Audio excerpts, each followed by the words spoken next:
সুপ্রিয় দর্শক, আপনাদেরকে স্বাগত জানাচ্ছি আজকের এই ভিডিওটাতে।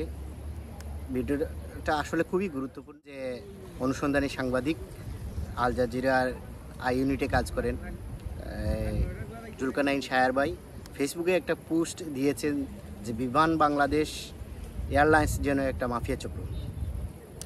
আমরা একটু পিছনে যাব, ওনার কথার সত্য মিথ্যা তারপরে আমরা আলোচনা করব, কিন্তু বিমান বাংলাদেশ এয়ারলাইন্সের কিছু বিষয় আপনাদের দৃষ্টি আকর্ষণ করতে চাই। আপনাদের মনে থাকার কথা, এই ফ্যাসিস্ট আওয়ামী লীগ সরকার যখন ক্ষমতায় ছিল সেই সময়ে আপনার 2014 সালে ইজিপ্ট থেকে অর্থাৎ মিশর থেকে দুটি বোয়িং বিমান কেনার সময় 1100 কোটি টাকার মতো দুর্নীতি হয়েছিল। সেই টাকাটা দুর্নীতি হয়েছিল 2014 সালে বোয়িং 77200 কেনার স্বার্থে, এবং সেটা নিয়ে দুদক 2023 সালের 6 ফেব্রুয়ারি একটা মামলা করেছিল। সেই মামলাটা সর্বশেষ কী অবস্থায় আছে আমরা জানি না, এবং আপনাদের অবশ্যই জানা আছে যে এই বিষয়ে প্রথম আলো আপনার 14 জুন 2023 একটা রিপোর্ট করেছিল বিমান বাংলাদেশের দুর্নীতি, অনিয়ম, এসব বিষয়গুলো নিয়ে। এবং বিভিন্ন সময় আমরা দেখেছি বিমান বাংলাদেশ এয়ারলাইন্সের এই অপরাধী চক্রগুলা একটা মানে বিশাল চক্র। তাদের আসলে দুর্নীতি বলেন, অনিয়ম বলেন, অপরাধ বলেন, কোনো কিছুই প্রমাণিত হলে সেটার বিচার সব ক্ষেত্রেই যে বাস্তবায়ন হয় তা না।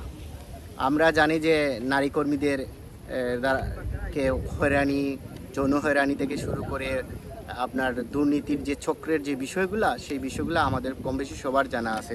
আমি জাস্ট আপনাদেরকে প্রথম আলো 14 জুন 2023 একটা রিপোর্টের আংশিক অংশ আপনাকে শোনাচ্ছি। যে টিকিট বিক্রিতে অনিয়ম, উড়োজাহাজ বাড়ায় যেটা আমরা ইজিপ্টের কথা বললাম 2014 সালে, সেটা নারী কর্মীদের যৌন হয়রানি, কর্মকর্তা কর্মচারীদের বিরুদ্ধে তদন্তে অপরাধ প্রমাণিত হলে বেশিরভাগ ক্ষেত্রেই অপরাধী ব্যক্তির শাস্তি হয় না।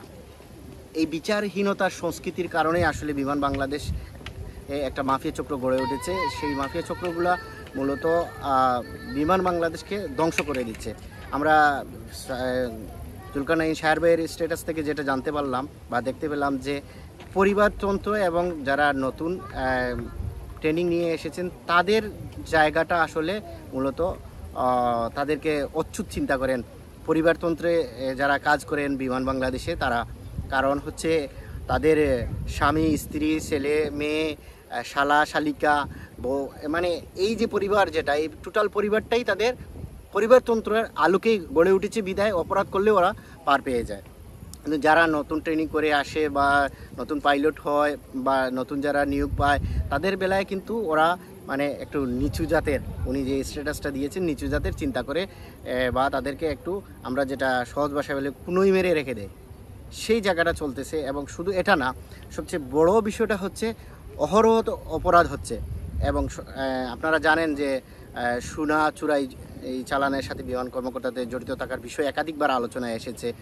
তারপর অবৈধভাবে মানে কোনো নিয়ম নীতি একটা না করেই শুধুমাত্র দুর্নীতির মাধ্যমে আপনাদের কি হয়েছে, মানব পাচারের সাথে জড়িত থাকার অভিযোগ এসেছে। এইসব বিষয়গুলো বারবার আসার পরেও আমার প্রশ্ন হচ্ছে, দুদক যে 6 ফেব্রুয়ারি 2023 সালে যে মামলাটা করলো 23 জন বিমান কর্মকর্তার বিরুদ্ধে, সেই মামলাটার সর্বশেষ কী অবস্থায় আছে?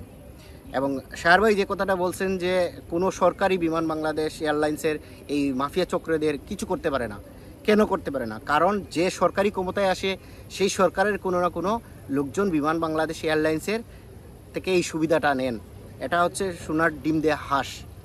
এই জায়গাটায় আসলে আমি মনে করি যে শায়ার ভাই যে জায়গাতে হাত দিয়েছেন বিমান বাংলাদেশ এয়ারলাইন্সের টিকিট বিক্রির যে জায়গাটা, আপনারা দেখেন যে অনেক প্রবাসী দেখা গেছে মধ্যপ্রাচ্য থেকে দেশে যাচ্ছেন বা ইউরোপ থেকে যাচ্ছেন, আমেরিকা থেকে যাচ্ছেন, কি বিমান বাংলাদেশে যেতে চান, কিন্তু বিমান বাংলাদেশের টিকিট কিনতে গেলে দেখা যায় যে টিকিট নাই। কিন্তু এর আগেই কালোবাজারিদের হাতে চলে গেছে টিকিটের দাম বাড়ানোর জন্য, কিন্তু পরবর্তীতে দেখা যায় পুরো বিমানটাই খালি যাচ্ছে। এভাবে একটা চক্র তৈরি হয়েছে যারা শুধু নিজেদের পকেট বাড়ি করতেছে, কিন্তু বাংলাদেশের মানুষের বা দেশের সরকারের কোনো লাভ হচ্ছে না।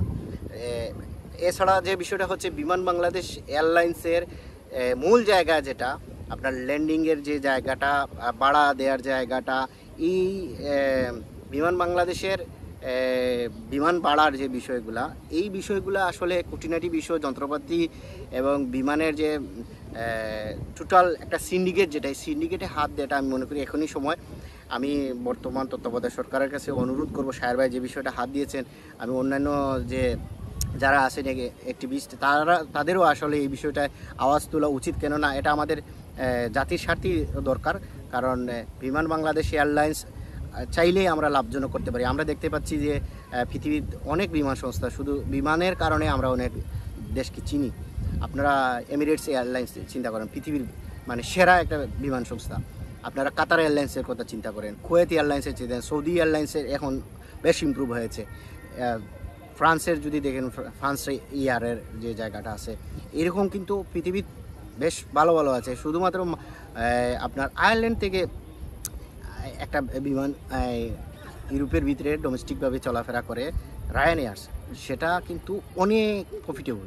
অথচ আমাদের একটা সরকারি সংস্থা বারবার লস দিচ্ছে। কেন দিচ্ছে সেই জায়গাটা আসলে আমাদের এখনই হাত দেওয়া দরকার। যেটা হচ্ছে যে এই সিন্ডিকেটটাকে ভাঙতে হবে, টিকিট এর যে ধান্দাটা বন্ধ করতে হবে, দুর্নীতির জায়গাটা আইডেন্টিফাই করতে হবে, এবং যে সকল কর্মকর্তাদের বিরুদ্ধে নারী সহকর্মীদেরকে হয়রানির অভিযোগ উঠেছে তাদের বিচার নিশ্চিত করতে হবে এবং সেটা বাস্তবায়ন করতে হবে। তাদের অনেকবারে আমরা দেখেছি যে তাদের অপরাধ প্রমাণিত হয়, কিন্তু সেটা বাস্তবায়ন হয় না। সেই বাস্তবায়ন হওয়াটা খুবই জরুরি। আমি মনে করি যে এই বিষয়টা সবার আওয়াজ তোলা উচিত, এবং বিমান বাংলাদেশের এই সিন্ডিকেট মাফিয়া চক্রকে এখনই রুখে দেওয়ার সময়। আমরা যদি 24-এর এই আন্দোলনের মাধ্যমে ফ্যাসিস্ট সরকারের পতন ঘটাইতে পারি, বিমানের এই যে যারা তথাকথিত উঁচু জাতের এবং এই যে সিন্ডিকেট মাফিয়া যারা, তাদেরকেও আমরা পারবো, তাদেরকেও সরিয়ে দিতে পারবো। এবং এটা ভাঙা সম্ভব যদি সদিচ্ছা থাকে। সদিচ্ছাটা থাকা দরকার। এবং দুদকের যে বিষয়টা এসেছে দুদকের কাছে, দুদকও এই বিষয়টা অনুসন্ধান যদি করে, তাহলে আমার মনে হয় যে বিমান বাংলাদেশের এই সিন্ডিকেটটা বেশি দিন টিকবে না। আসুন সবাই মিলে আওয়াজ তুলি, কারণ এই নতুন বাংলাদেশে আমাদেরকে নতুনভাবেই গড়তে হবে। ধন্যবাদ সকলকে। যদি ভিডিওটা ভালো লাগে সাবস্ক্রাইব করবেন, লাইক শেয়ার দিয়ে পাশে থাকবেন। ধন্যবাদ সকল।